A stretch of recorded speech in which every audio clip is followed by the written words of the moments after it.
Rowan, identity politics. I'm trying to lighten the load, but maybe it doesn't. I don't know. You tell me. I always thought that the guys behind The Simpsons were brave enough to reject idiocies like identity politics, but they now have said that none of their white voiceover actors can voice brown or black characters. And that has not pleased Harry Shearer, who does the voices not only of characters like Monty Burns, which is a great piece of art, but Dr. Hibbert. Have a listen. We need a cure! We need a cure! Why, the only cure is bed rest.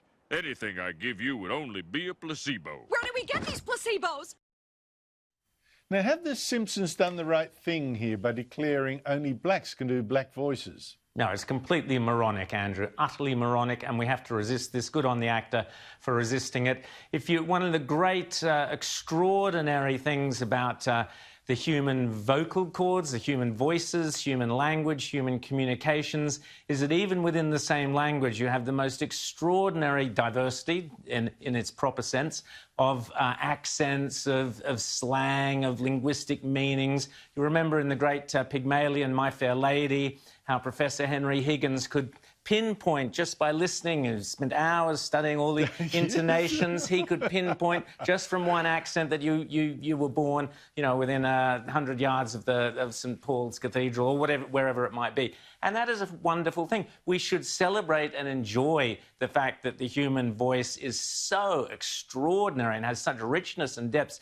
And mimicking it is not mocking it. To mimic someone's accent, to mimic someone's voice, is not to mock them. It's got nothing to do with race. You can be whatever race and have whatever accent. The fact that a white actor can brilliantly portray a black or Chinese or Indian accent, think of great actors like Peter Sellers. It used to be a badge of honour that a great actor could change their accent and could deliver a genuinely authentic accent that had all the richness of wherever that accent came from. And accents are primarily, but not exclusively, geographical.